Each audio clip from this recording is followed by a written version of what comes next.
Qirg'izistonda bir birodarimizni farzandi og'ir kasal ekan. Unga operatsiyasiga juda ham katta bir summa kerak ekan. Qirg'iziston bo'ylab hozir полностью sbor ketyapti. Qirg'izistonda bloger akalarimiz ularga boshliq bo'lib, boshida turib katta bir sbor qilishyapti.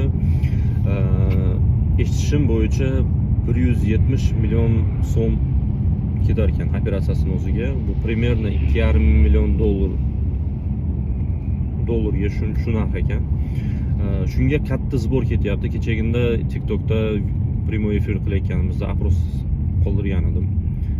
Желающиlar bormi? Biz ham shu narsani yoritib chiqsak, aytib chiqsak, kontaktlarini bersak, ehson qilaman deydiganlar bormi? Hozir ro'zani kunida inshaalloh ehsonlarimiz ajri yanada kuchliroq bo'ladi deb aytganimda prямой efirda juda ko'pchilik aytdi, davay video qilinglar, kontaktlarini beringlar.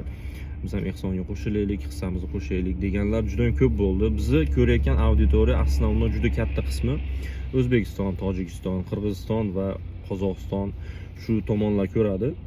Bularning orasida O'zbekiston ham juda katta. O'zbekiston, Qirg'iziston juda ham дружный xalqmiz. Inshaalloh O'zbekistondan bo'lsa ham, Qirg'izistondanmi, qayerdan bo'lsa ham shu videoni ko'ryapsizlarmi? Imkon boricha qadar ehsonga qo'shilishga harakat qilinglar. Shu narsaga chaqirib qolamiz. Ehsonni summasini farqi yo'q. Hatto 1 so'm bo'lsa ham tashlab qo'ydingizmi? Dunyoda necha million aholi bor, necha million odam ko'radi, qancha odam ko'radi bilmadim-u. 1 so'mdan tashlasangiz ham juda ham katta hissa qo'shiladi bu narsaga. Bugun 13-chislo Vnukovo kapitaldagi choyxona bor-u, Kalujskaya shosse 4A da. Biz shu yoqqa ketyapmiz hozir. Men, Rauf akam va yana boshqa bloger akalarimiz ham shu yoqqa ketyapti ekan iftorga. Shu yerda bitta katta o'zimiz yig'ilib, katta bitta video chiqaramiz deyapmiz.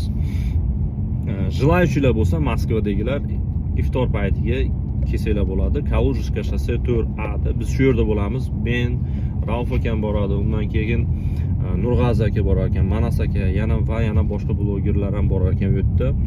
Ashaqqa borib, agar imkoninglar bo'lsa kelinglar, birgalikda iftor qilamiz. Katta ko'pchilik inson qo'shilib, bitta katta bir обращение qilamiz.